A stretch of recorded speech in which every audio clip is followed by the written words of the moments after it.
Bien, Enrique Cornejo, es un gusto saludarlo. Muy buenos días. Muy buenos días, gracias por la invitación. Saludo a todos los oyentes y mi solidaridad con todos los peruanos que están pasando estos momentos tan difíciles. En este momento solamente ayuda y unidad. Sí. Después ya veremos qué se puede hacer. Exactamente, yo creo que lo mismo en este tema. El presidente de la República ha pedido unión y creo que, y por ahí comienzo, porque me gustaría hablar un ratito de estos temas para después entrar a otros, sin duda un poco más políticos en torno a la renuncia, pero a las posibilidades y a la proyección suya también en la política. ¿Y qué significa o cómo deberíamos entender esto de todos somos una sola fuerza, que hay que dejar para más adelante las evaluaciones y la identificación de responsabilidades y ahora lo que hay que sumar? Yo estoy de acuerdo en principio con eso, porque primero lo primero, ¿no es cierto?, la emergencia, pero a la vez también hay que ir señalando unos caminos para no repetir las historias después de eventos como este que se han producido en nuestro país. En todo caso, si hay que hacer una crítica, tiene que ser una autocrítica, me incluyo. Todos los que hemos tenido oportunidad de participar en la gestión pública a nivel alto, creo que sería bastante injusto poner el dedo contra uno o contra otro.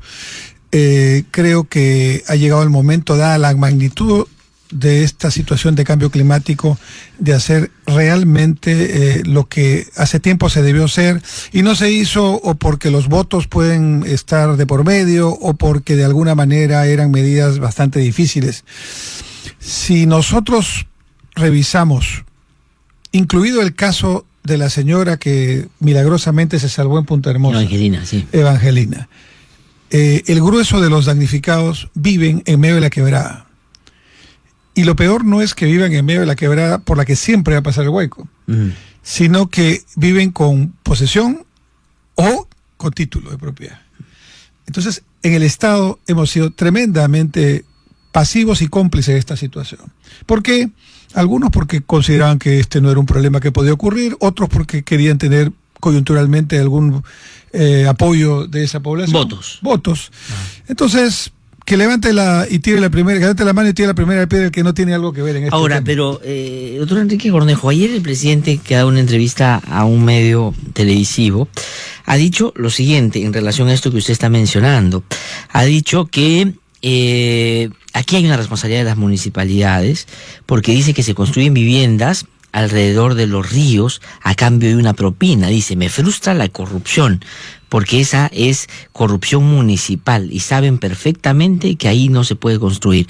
Él, digamos, no argumenta concesisiones políticas, que también puede ser corrupción, pero creo que se está refiriendo a propinas, a coimas. Eso es así, digamos, se resume un poco el problema a eso básicamente. A eso y a otras cosas, pero también a eso. Y yo creo que también a nivel de gobierno nacional, y ojo, estoy hablando de todos los gobiernos, incluido en el que he estado yo. Yo sinceramente, cuando fui ministro de Vivienda, estuve un corto tiempo, un año apenas, y yo tenía entre los objetivos cuando entré al despacho de promover una política de gestión territorial. Porque no es solamente que la gente esté en la quebrada, en realidad se trata de organizar las ciudades para que vivamos de una manera más lógica. La naturaleza tiene su curso, y lo que ocurre ahora es que hemos interrumpido ese curso. No es que la naturaleza esté loca solamente, sino que nosotros... O no es que la naturaleza esté buscando qué casas tumbar en el camino. En realidad estamos en medio del río. Exactamente. ¿No? Y entonces eso es un tema que tiene que ver con una falta tremenda de planificación urbana y de gestión territorial. ¿Y qué impidió en el gobierno suyo, o del que usted fue parte, que se avanzara en eso? Porque lo que pasó con Pisco, por ejemplo, ¿no es cierto?, nos enrostró un país virtual. Decíamos que Ica era el país, la ciudad con pleno empleo, que a todos había superado, pero la precariedad en la que vivía la gente antes del terremoto, como la situación de mucha gente que hoy está perdiendo lo poco que tenía, porque tampoco es que tenía todas las condiciones, no nos llevó a mirar las cosas de una perspectiva distinta. Los desastres, la desgracia nos permite, digamos, poner en blanco y negro, de manera gráfica y dramática, nuestra realidad. Y quizás lo bueno del desastre puede ser que ojalá después tomemos acciones ya, de una vez. ¿Qué pasó en Pisco? Yo decía, con una frase, trataba de resumir lo que encontré en Pisco. A mí no me tocó estar durante el terremoto de ministro de Vivienda. Yo estaba el presidente del Banco de la Nación y en la emergencia estuvimos al día siguiente. Yo puse al banco operativo en medio del desastre y pudimos ayudar. Pero en un evento de estos no solo hay que reconstruir lo que había, sino que construir lo que no había. Exactamente. Entonces, sí. Sí, no, pero justamente eso es lo que tiene que hacer la diferencia ahora con el post-emergencia. ¿Qué ¿no pasó cierto? en Pisco? A ver, varios errores y varias circunstancias culturales. Error, yo no lo volvería a hacer. Pensando en que ¿A qué se refiere? Al bono de reconstrucción. Se le dio un bono creo de 6.000 soles. De 6.000 soles. Sí. Y se le dio a 150.000 personas, 150.000 familias. Pero, ¿cuál es el problema? En la teoría es muy bonito, ¿no? El peruano es autoconstructor, entonces se le da una parte y luego por su propia, digamos, ya iniciativa y recursos va a construir lo que falta. Ajá. Error. En primer lugar, los alcaldes fueron los encargados de empadronar. Y entonces se empadronaban con un criterio político. Por ejemplo, en Ica, en Chincha, en Pisco, en las ciudades más antiguas, habían los que se llaman los precarios. Aquí abundan, en Barrios Altos, en La Victoria, en Lima.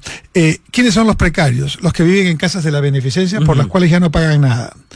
Sin embargo, dentro de una vivienda viven 3 familias. Viven los abuelos, los padres y algunos los hijos y hasta los nietos. Cuando ocurrió este asunto y había que empadronar, no empadronaron de esa casa que se cayó o que se iba a caer una casa más, empadronaron 3. Claro. Es lógico, lo entiendo. Sí, porque la gente aprovechaba la situación para tener lo que no tenía. Claro, y lógico. Tienen derecho, ¿verdad? Pero no había, digamos, la posibilidad de efectuar una reconstrucción haciendo no solamente lo necesario para volver a lo mínimo que tenían, sino resolviendo todos los problemas que tenían hace 40 años esas poblaciones.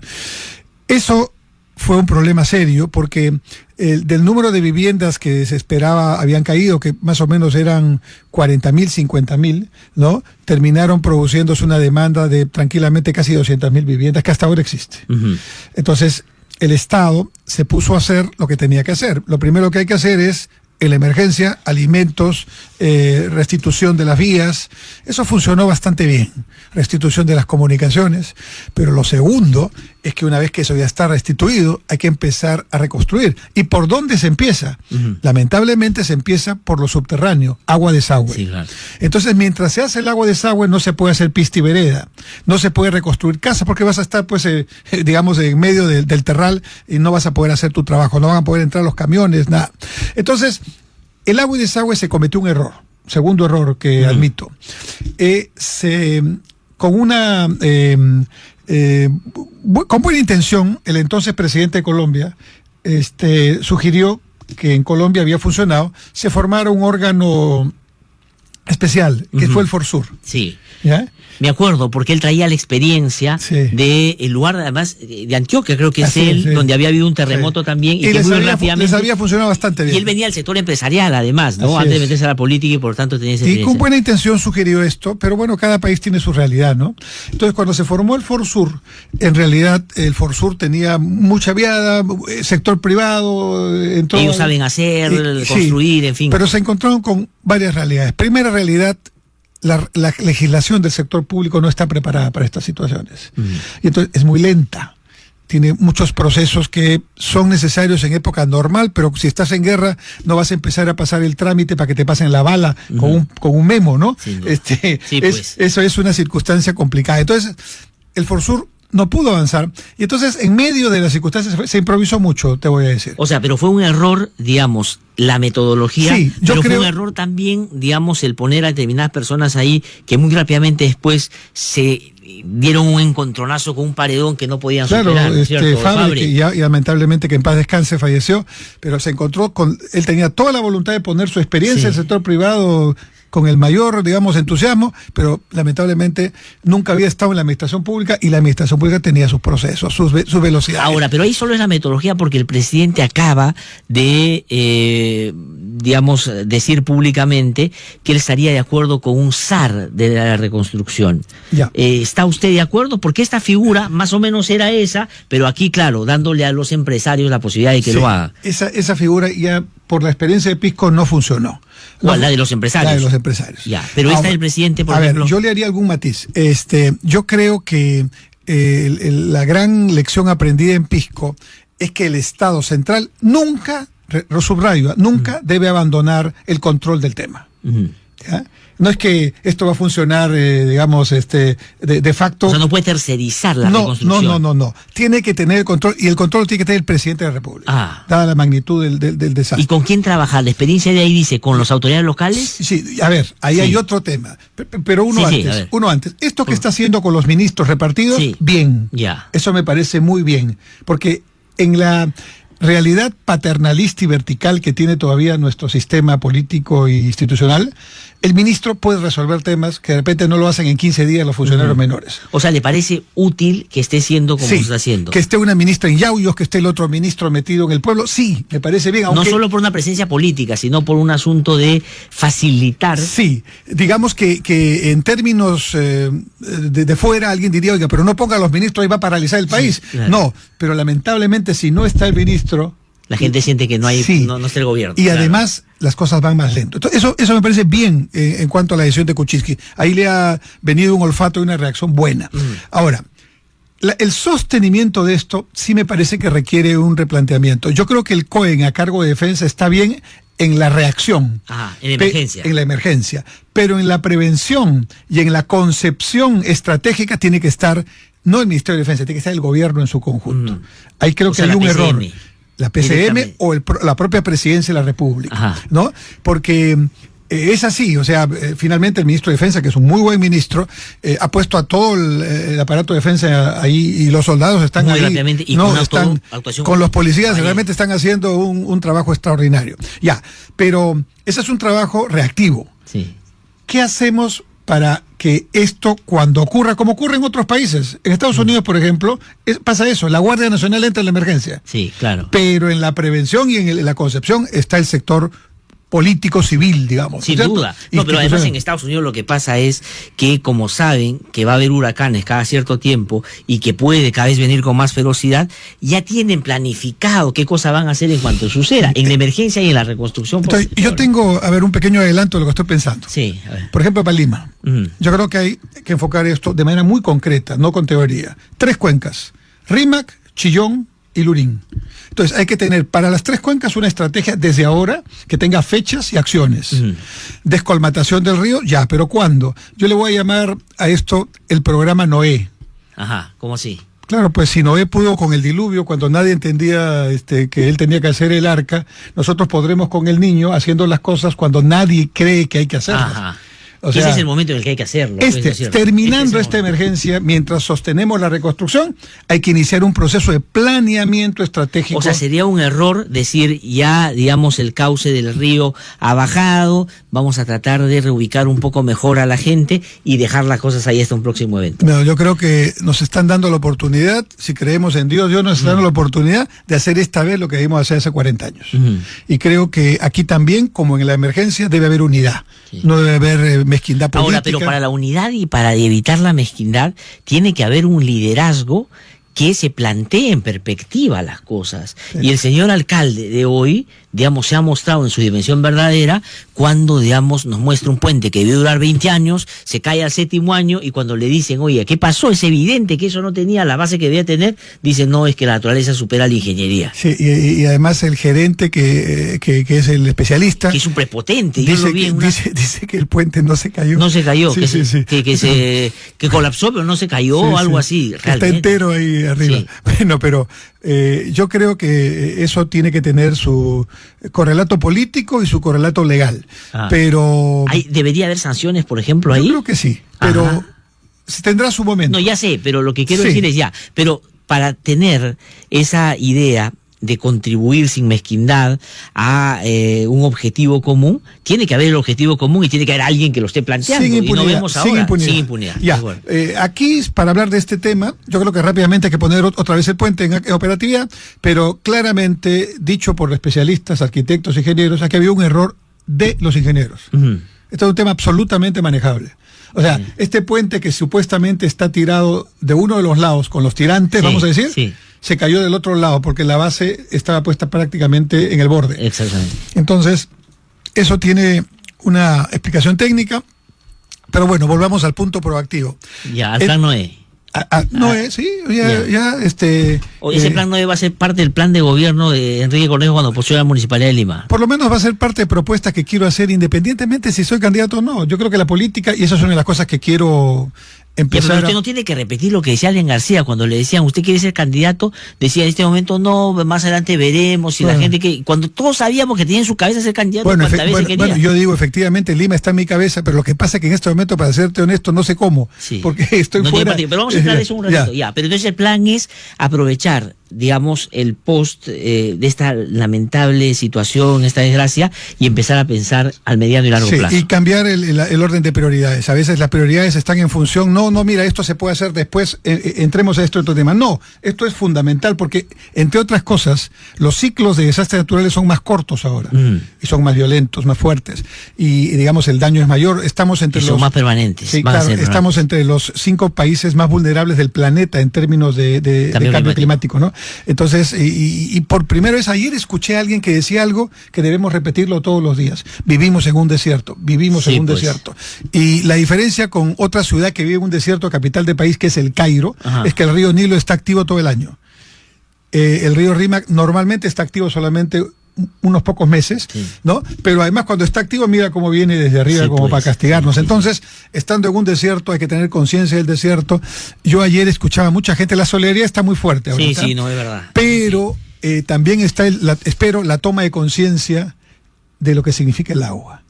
Y así como voy a hacer un paralelo horrible, ¿ya? Así como cuando no entendíamos desde Lima Sendero, hasta que Sendero nos tumbó la Tarata y nos tumbó las torres. Exactamente. Entonces dijimos, caramba, esto también es con nosotros. Sí.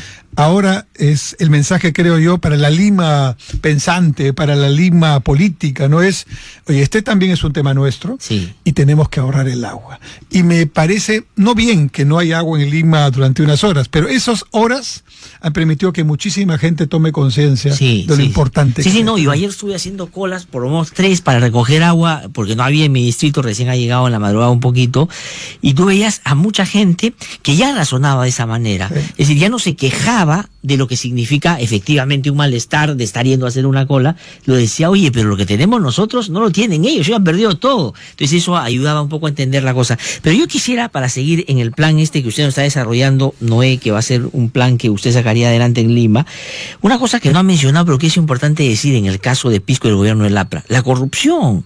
O sea, en ese caso hubo corrupción, de hecho hubo gente que fue a la cárcel también por estos hechos, y varios otros que se salvan siempre no estuvieron siquiera denunciados, creo.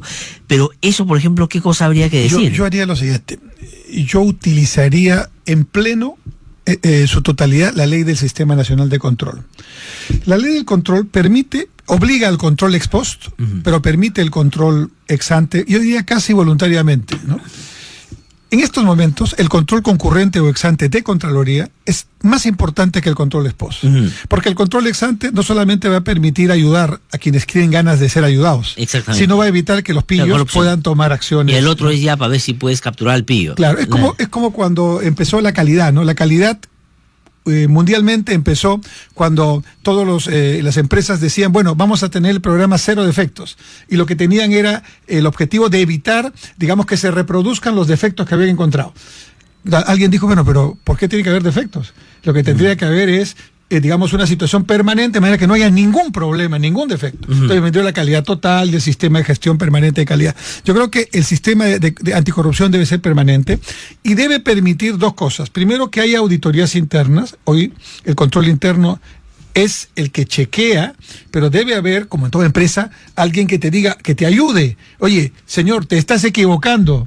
Estoy pensando en muchísimos que no tienen la intención de robar, pero que terminan complicados, con malversaciones o con otro tipo de problemas. Y advertirles de la equivocación antes de que la cometan. Estoy pensando en los alcaldes, ¿no? Ahora, también, pues, hay una frase que dice, no pongas el mal ahí en vitrina, que vas a tener la tentación, ¿no es cierto? Ya. Entonces yo digo, ¿cómo evitar eso? 2 o 3 ideas. Primero, minimizar hasta donde se pueda la discrecionalidad del funcionario público. Hay que meterle tecnología y redes a todo lo que sea posible. Ya, pero en emergencia, ¿cómo se hace? Ahora se acaba de disponer que leen 100.000 soles a cada distrito para que lo usen. ¿Sabes qué nos falta ahí? prototipos. Por ejemplo, emergencia, ya, estoy pensando en reconstruir el aula escolar. Entonces va a venir un concurso para hacer, ahí vienen las cosas, pues vienen los detalles, vienen los amarres. Cuando hay una franquicia privada de un grifo, tú quieres ser el franquiciante, tú te vas a la empresa X y le dices, quiero hacer un grifo. ¿Dónde está su grifo? Te dicen. ¿Está en carretera? ¿Está dentro de la ciudad? ¿Está en una esquina? ¿Dónde está? Está en tal sitio. Ya, modelo C de grifo, así me lo hace. Claro. Está todo. Y te adecuas a eso, te dan la franquicia. Así es. Entonces, por ejemplo, aulas escolares, centros de salud, todo lo que se puede reproducir en serie y que no es tan complicado, debería tener ya su modelo predeterminado, de manera tal que lo único que voy a hacer, mira, yo te voy a la plata, pero tú me haces esto exactamente, no lo que se te ocurra. Ahí bajamos el 30% de la siniestralidad con respecto a la corrupción. Luego, en segundo lugar, el tema concurrente de la Contraloría. Y para eso creo que hay que fortalecer la Contraloría, pero no para que siga haciendo lo que está haciendo, sino para que haga lo que no está haciendo, que es el control concurrente. Claro, o sea, el control previo, antes de, o mientras se desarrolla, está ocurriendo para que justamente los pillos no hagan lo que pretenden hacer. Ahora, hay otras cosas que se pueden hacer también. Por ejemplo, ¿yo por qué voy a solamente aceptar la cláusula anticorrupción para los grandes proyectos, los megaproyectos? Yo creo que corrupción chica o corrupción grande es corrupción. Sí. Entonces yo haría una cláusula de corrupción universal. Para todo contrato con el Estado. También. Ya, de acuerdo. También. Y entonces... Para que tú agilices, pero si encuentras algo que te dé corrupción... Yo te voy a entrar con todo, ¿no es cierto? Y además haría algo, involucraría no solamente al funcionario, sino a los accionistas de la empresa. De manera tal, individualmente, de manera tal que no hagan la trampa, que luego cambian de nombre de la empresa y salen libres, porque, digamos, la empresa es la involucrada. Como la hidrosánica con el tema de Graña y Odebrecht. Entonces tienen que estar los accionistas ahí. Y luego, obligatoriamente, ISO 37001 a todos. ¿Eso qué es para nosotros? Es el ISO que acaba de salir a fin del año pasado, antisoborno. Son prácticas para, digamos, curarnos en salud. Ahora, yo tengo que ir a una pausa, doctor Enrique Cornejo. Quiero regresar con usted para decirle... Me parece excelentes ideas, pero dos preguntas en relación a eso. Profundizar un ratito más sobre la corrupción en el caso de Pisco. Y la segunda es, ustedes fueron gobierno, ¿por qué no implementaron varias de estas cosas y nos hubiéramos evitado tal vez varias de las que estamos apreciando ahora? Vamos a una pausa, regresamos un ratito. Enrique Cornejo se queda todavía unos minutos.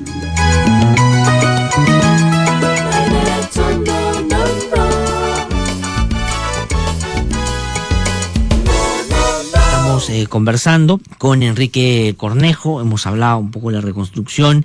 Yo le había hecho un par de preguntas en torno a todo lo que nos han presentado como alternativas ahora en medio de esta desgracia, pero sobre todo para el estadio siguiente, que es ya la reconstrucción, pensarla primero y hacerla ojalá de manera eficiente inmediatamente después. Y él tenía varias ideas, entonces yo le dejé dos preguntas en relación a eso. Sobre el tema de la corrupción en la época de la reconstrucción en Pisco, ¿cuál es su reflexión? Y la segunda es, si todo esto que usted dice se puede aplicar ahora, ¿por qué no se aplicó, se sentaron las bases en el gobierno del APRA para que eso en adelante fuera la regla y no, digamos, un acto excepcional de alguien que lo hace, en fin, porque cree que se tiene que hacer bien las cosas? Como autocrítica, porque no estaba pensado antes. Cuando ya estás en el gobierno es difícil pensar, solo tienes que actuar. Si no lo tienes pensado antes, no hay forma. Entonces, este es el momento, creo yo, para que, no el gobierno de Kuczynski, todos hagamos el esfuerzo de planear y estar de acuerdo mínimamente sobre lo que hay que hacer, porque van a ser temas duros, ¿no? A ver, ¿qué pasa si la familia que está en la quebrada dice, no, yo no quiero salir, esta es mi tierra, y se aferra a su pequeño capital que consideres eso? Además dice, aquí está mi título, que me lo ha dado el señor alcalde. Entonces hay que buscar terrenos públicos con servicios, y el Congreso también tiene que portarse aquí. Tiene que sacar una ley que permita un fast track digamos, habilitar terrenos con servicios para esta gente. Y luego hay que convencerlos. No estamos en una dictadura, hay que convencerlos. Sí. Y eso es una labor que tenemos que hacer. Ahora, pero yo creo que con todo lo que han vivido ahora, que es verdad, ya muchos de ellos la vivieron también en los eventos anteriores, yo creo que ya deben tener mayor conciencia. Bueno, entonces calientito, antes de que se les vaya la cuestión, que hay que hacerlo. Ahorita, sin esperar ni siquiera unos meses, ahorita, digamos que yo... empadronar a toda esa gente y empezar a buscar un terreno. Has dicho me preguntabas por la corrupción, ¿no? Un tema fundamental es el empadronamiento. ¿Ustedes que en Pisco hubo 2 empadronamientos? Uno que hizo inmediatamente Defensa Civil, que es el real, porque ubicó a los que estaban. y luego uno que hizo INEI una semana después, Pero que ya es aparecieron. uno con toda la cantidad de gente, vino gente que no estaba ahí, Sí. ¿no? Y claro, Eso hay que hacerlo ahora, ¿no? ahora, calientito, ¿no? Yo creo que también, por un tiempo, delegar a los alcaldes este tema, aunque en teoría es positivo, en la realidad puede prestarse a situaciones. Fíjate que les han dado 100.000 soles a cada uno. Y ayer el primer ministro ya dijo, estamos recibiendo alguna denuncia, por favor, al teléfono tal, Sí. de los alcaldes que han empezado a recibir dinero, ¿no? Porque han pedido que se denuncie cualquier acto que Así la es. gente... Lo que intuya quiere decir es que de ya corrupción. tienen algunos indicios de que alguien que está haciendo lo indebido. Lamentablemente es una situación que hay que ¿Quién tratar podría de liderar contrarrestar. este proceso de reconstrucción si se mantiene la idea de este SAR? ¿Hay alguna idea, un perfil de quién podría hacerlo? No, yo no creo en los años. No, yo O creo sea, ¿cree que el presidente se sí, yo equivoca creo- y podría caer en lo mismo Sí, el yo fisco? creo que el aparato estatal en su conjunto tiene que afrontar esto. Ahí estaría el error, porque luego dirían, ya bueno, el SAR tiene que ver. Claro. Mira el SAR de los Panamericanos, Sí. ¿no es cierto? Un SAR de los Panamericanos, el anterior, 3 años con consultores para estudiar cuál es el mejor modelo. Sí. Y se fue. Y ahora un buen SAR que es Newhouse, pero digamos, en medio de nuevamente, ¿no? En medio de un aparato público que tiene sus procesos y sus velocidades. Ya, pero entonces diría, no No. SAR porque se puede repetir lo de Pisco. El aparato del Estado. No, pero para compararlo con algo que pasó en el gobierno en No, que usted fue no parte. usar. El presidente de la República, yo sugeriría eso. Ya, de acuerdo. El propio presidente. Ahora, quiero sacarlo ya de este tema que creo que es como corresponde el tema que ahora ocupa todos los medios de comunicación y con razón. Paso al otro. Ha renunciado usted al APRA y ha expuesto sus motivos. No todos han leído la carta, Algunos me han seguramente. criticado que es muy larga mi carta. Pues, bueno, digamos, pero en fin, digamos, varios motivos había en Sí, todo sí, caso sí. y había que ponerlos todos. Pero, a ver, desde el APRA, o desde lo que queda del APRA, o desde lo que dice ser el APRI, creo yo, ya están gente más agrupada alrededor de García. Bueno, todas han sido señales pues de alegría, ¿no? Quesada ha salido a decir, le ha deseado mucha suerte en sus aventuras políticas posteriores. Sí. Mulder ha dicho, bueno, hemos deslindado nosotros con la corrupción. ¿Ah? Mulder sí ha ido por esa interpretación de que mejor porque que se vaya alguien que está con sospecha de corrupción. Mi respuesta es, si hubiéramos deslindado con la corrupción a tiempo, no hubiéramos sacado menos de 6% en las últimas elecciones. Ajá. O sea que usted cree que García no Yo debió ser creo- candidato. Yo creo lo que puse en un tuit, que en algún momento lo haré público.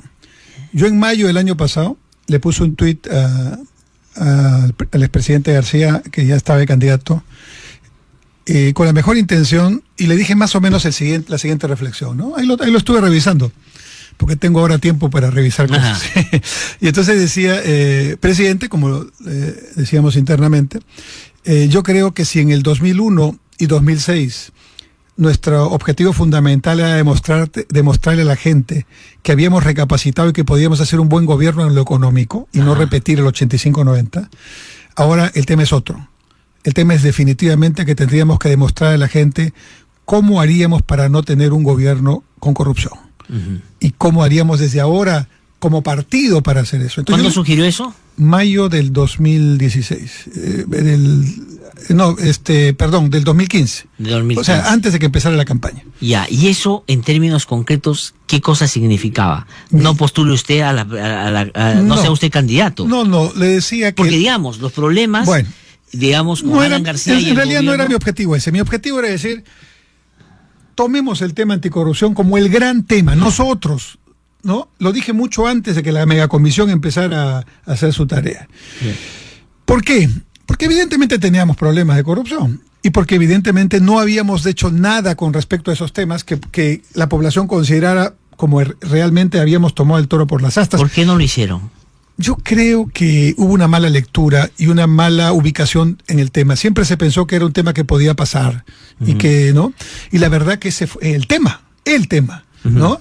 Cuando llegamos a la votación, el grueso de la población peruana no quería saber nada con nosotros porque, digamos, asociaba APRA igual corrupción. Sí.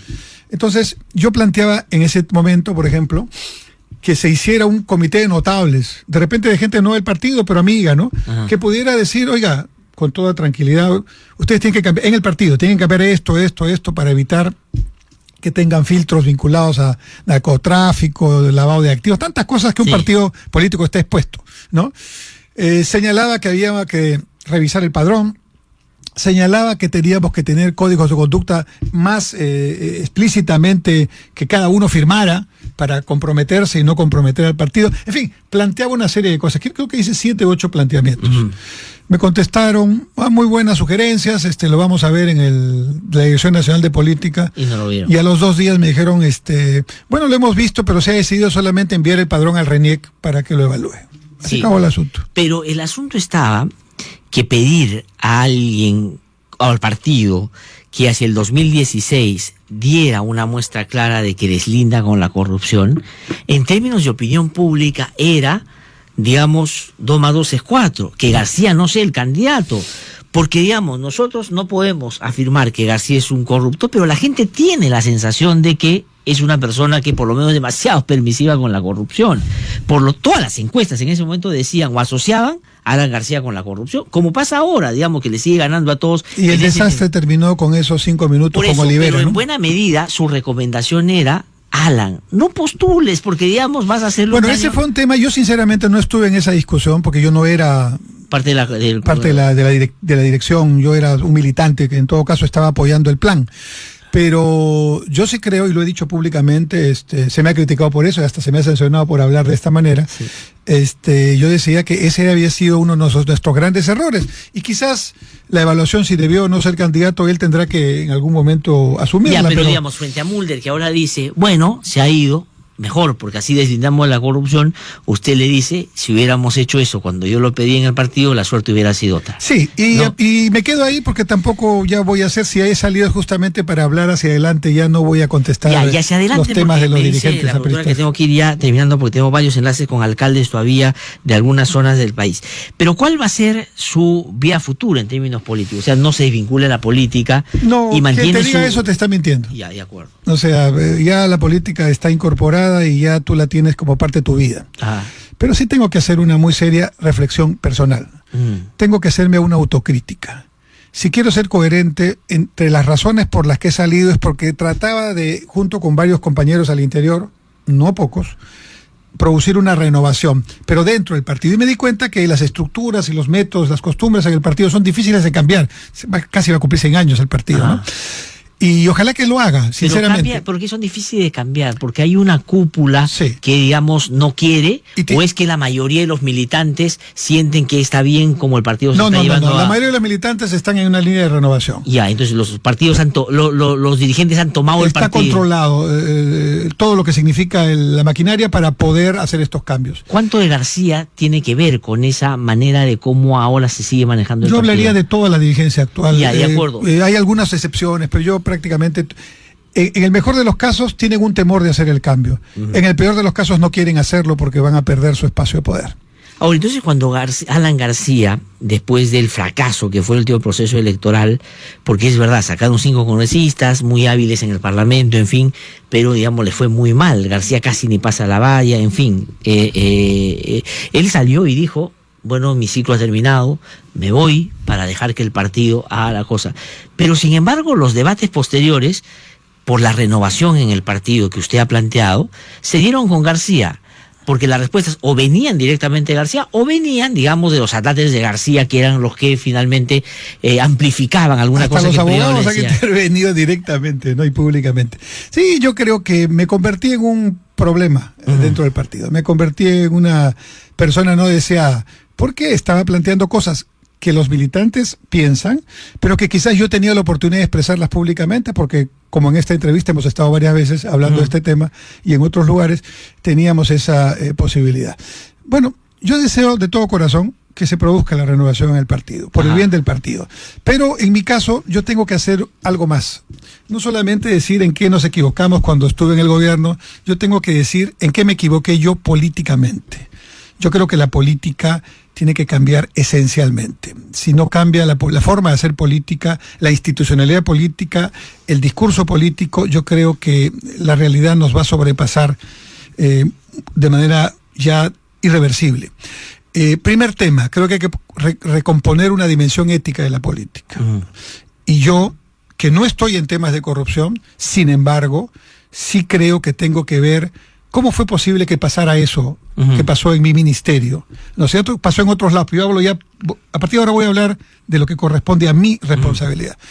Y yo estoy pensando, estoy dándole vuelta, y yo pronto voy a... Me invitas en unas semanas y yo voy a tener una reflexión ahí mucho más seria y con alguna sobre, propuesta. Digamos, por qué y cómo pasó todo lo que pasó. Estamos hablando de los actos de corrupción que se produjeron cuando usted... Está claro. Mira, yo le puse todo lo que pude poner. Le pedí esto que estoy diciendo, yo ya lo he hecho con la Contraloría. Pedí 3 vedurías de Contraloría mientras construía el tren. ¿Quién ha hecho eso? Sí. Eso es una demostración de mi transparencia. Y sin embargo, debajo del radar estaban cobrando coimas. Ya, pero el que estaba debajo del radar era una persona muy de confianza suya, que parece que le sacó la vuelta en términos, digamos, de la confianza que usted le dio y jugaba con otro. Traicionó la confianza. Entonces voy a decir algo. ¿Quién respondía? Voy a decir algo. Yo creo que la gran responsabilidad que tienen las personas que están ahora procesadas y detenidas con indicios absolutamente claros de su crimen, ¿no?, deben estar evaluando no solamente qué dicen según lo que sus abogados les digan. Creo que ellos deberían, si quieren realmente devolverle en algo, ¿no es cierto?, lo que significaría una situación de credibilidad o en medio del delito en que incurrieron, que digan toda la verdad, ya. Yo creo que por primera vez es posible que sepamos la verdad completamente, por 2 razones. Primero, porque la información viene de afuera e institucionalizada. Y segundo, porque estoy observando a un Ministerio Público y a un Poder Judicial, pero sobre todo al Ministerio Público, que está trabajando sin dejarse presionar y de manera profesional y de acuerdo a la ley. ¿Y usted cree que van a haber sorpresas ahí en las 77 delaciones que se vienen en mayo? No solamente con las delaciones. Creo que las delaciones es lo que han querido decir los que han hecho las declaraciones. Pero hay una información que está en Suiza, que es la información encriptada. Sí, esa, digamos, no la han podido manipular. Pero la van a sacar. Sí, va a salir. La va a salir. Ahora están con ingenieros forenses reconstruyendo. Se va y cuando eso salga, se va a salir todo. Entonces yo sí creo que esta vez en primera oportunidad vamos a tener una información completa, una sanción ejemplar a todos, quien sea. ¿No le preocupa que la Procuraduría ha pedido que lo incluyan a usted, al señor García, al señor Plasencia, como parte de los investigados? Lo que me preocupa es que la Procuraduría, una institución en la que todos debemos sentirnos apoyados y que debe fortalecerse, haya hecho una denuncia basada en declaraciones periodísticas, ¿no? Eso me parece poco serio. ¿Y no le parece, y le parece serio también que del otro lado, antes de eso, la jefe de procuradores había salido que con Alan García no hay ningún indicio? Claro, un poco raro. Tal vez esto ha sido un intento más bien de compensar esa digamos, declaración o esa situación. Ahora, aparte de las 16 reuniones que Alan García sostuvo con Barata en Palacio de Gobierno, digamos, creo que 2 de ellas acompañadas por otras personas y el resto, o sea, 14, solo él. Se ha conocido ahora que viajaron 23 veces juntos, ¿no? Viajaron fuera del país, viajaron por lo menos 14 veces al interior del país y tenían, parece, una cercanía tal.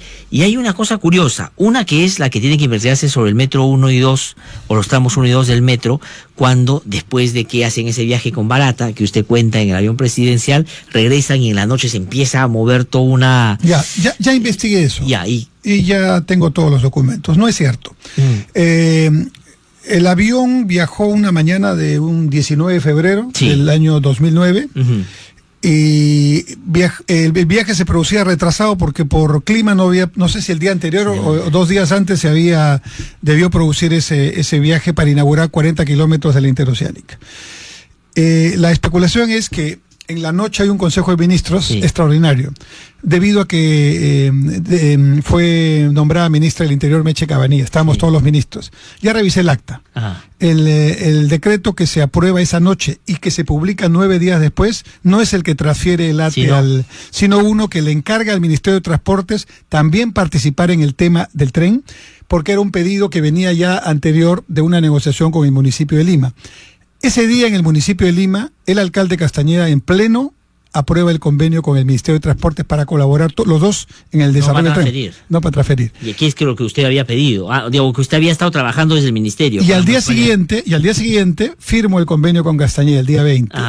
La transferencia del ATE se produce en el mes de junio, mucho después. O sea que no tiene que ver lo que han estado diciendo. Ya, pero digamos, esto de esta cerca, hay un viaje inclusive con Barata que García nunca había mencionado, fuera cuando él va a dar una charla, digamos, a todos los empresarios. Eso no lo conozco. No, pero digamos, ha salido publicado, ¿no? Es sí, pero no digamos, puedo hablar de lo que no pero conozco. No son elementos que a usted le llevan a, por lo menos, preguntarse si era el presidente García el que tenía una relación con algunos de sus subordinados y ahí se pudo gestar un acto de corrupción. No puedo decirlo por la misma razón que especular en este momento me parece que no es lo correcto. Dejemos al Ministerio Público hacer su investigación, apoyémoslo completamente y, sobre todo, pidamos a los que están hoy día procesados y detenidos que digan toda la verdad. Ahora, pero la última que quiero hacer, porque hay algunas personas que aquí me han dicho que de repente es porque usted y Alan García simulan un enfrentamiento público, pero tienen una estrategia común, en el sentido de que usted acaba de decir, yo no puedo decir, esto no fue ese día y todo, que en el fondo, en la práctica, le salva la responsabilidad a García también, ¿no? A ver, si yo sabría algo, lo diría. Yo no hablo de lo que no sé, y de la misma forma pido que las otras personas no digan cosas solamente porque repiten lo que escucharon.